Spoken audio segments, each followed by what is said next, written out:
Good morning, grade 7s. We are on a new chapter today, chapter 6, fractions. Please make sure all your work is completed up until the end of chapter 5. All your exercises must be marked. The whole of chapter 5 is on YouTube. Please mark those exercises. First do it and then mark it. All your work, chapter 3, chapter 4, everything must be marked. You must be finished up until page 98, because now we are starting with a new chapter. If you are behind, then when we see each other again, we must go on, because this is now term 2's new work. So we can't stand still in term 1's work. So please make sure all your work is up to date up until the end of chapter 5. Okay, we are now in chapter 6, common fractions. And when we look at page 99, then there's a few important notes that they give us. This page sums it up very nicely. So just work with it or with me through it. Okay, when we look at a fraction, we know it's something on top and something at the bottom. It's something on top of something. So the top one we call the numerator and the bottom one the denominator. That's important to know, because later they're going to ask you to make the denominators the same, and then you must know the one at the bottom is the denominator. When you look at the fractions that we're going to work with, we get proper fractions. A proper fraction is when the numerator is smaller than the denominator. An improper fraction is when the numerator is bigger than the denominator. And a mixed number is when I have a whole number with a fraction. So it's a mixed number, whole number with a fraction. So later on, these two are very important. You're going to have to go from an improper fraction to a mixed number and vice versa. From a mixed number to an improper fraction. And later on, we're going to look at that. But just know this is the 3 fractions we're going to work with, and the 3 fractions we get.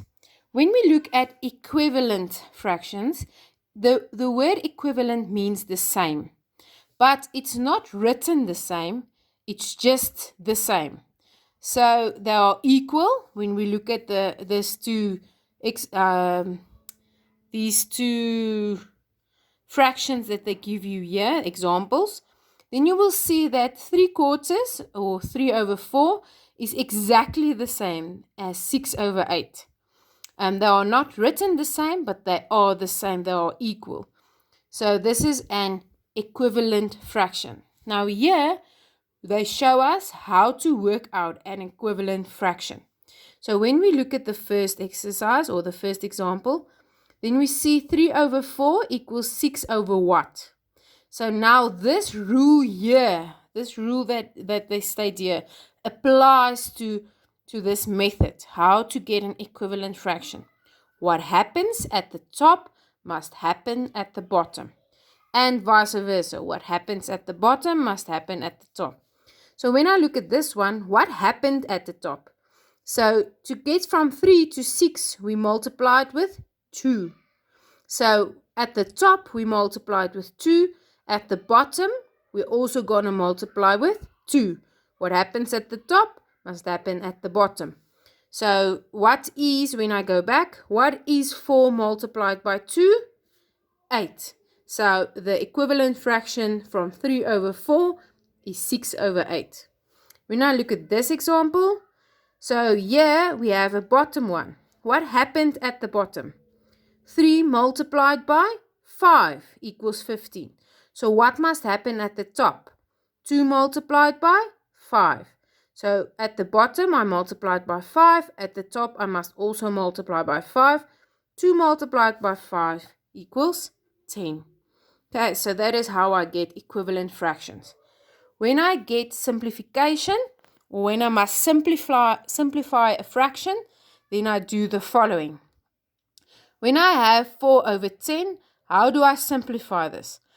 I get a number that I can divide the top and the bottom number with. And this number must be the same. So top and bottom divided by 2, because both top and bottom I can divide by 2, and then I get a simplified fraction. Here I get the number 7 that goes into 7 and 14. That's why I divide by 7 at the top and bottom.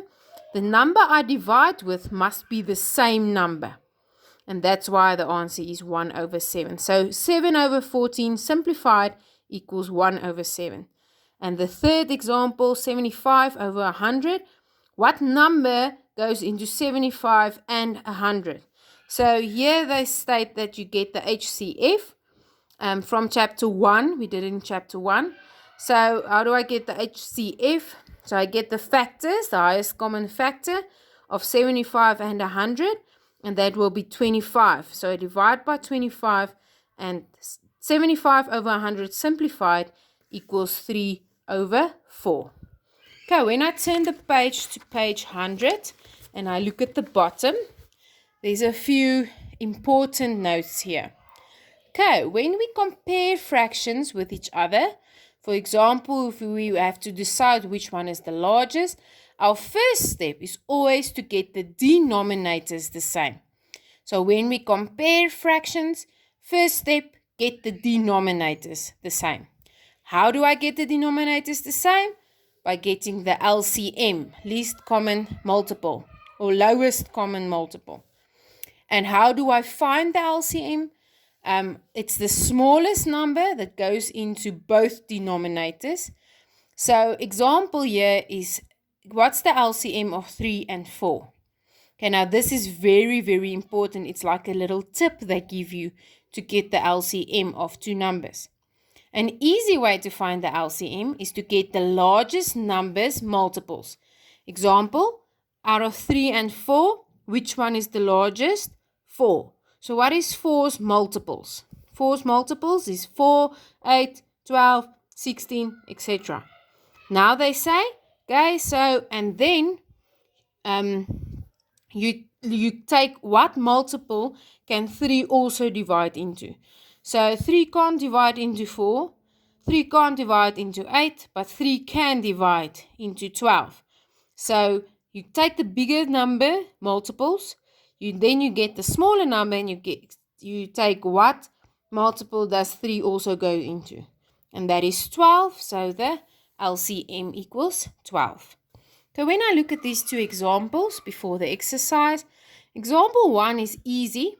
You have to fill in smaller than, bigger than, or equal to. So yeah, it's easy because the denominators are the same. So that's easy to see that 1 over 3 is smaller than 2 over 3. But when I look at example 2, the denominators are not the same.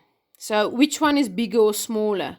So to have to do that, I must get the denominators the same. So to get the denominators the same, I get the LCM. So let's use this tip they used here and get the LCM. So take 3's multiples, 3, 6, 9, 12, etc. And then what multiple does 2 also go into? So 2 can't go into 3, but 2 goes into 6. So the LCM of 2 and 3 is 6. Okay, now how do I get 6? So 1 over 2. What do I use, or what do I do to get 6? I multiply 2 with 3 to get 6. That I must do on top the same. So 1 multiplied by 3 equals 3 over 6. Then what did I do to get 3? From 3 to 6, I multiply 3 with 2. So then I must do the same at the top. So 1 multiplied by 2 is 2. Now I can see which one is bigger or smaller. So the denominators are the same now. And now it's easy to see that 3 over 6 is bigger than 2 over 6. Okay, you're going to use this we did now. And then you're going to do for me exercise 6A on page 100, 101, and up until F on page 102. Exercise 6A. And I'm going to WhatsApp you the photos of the answers. Thanks, guys.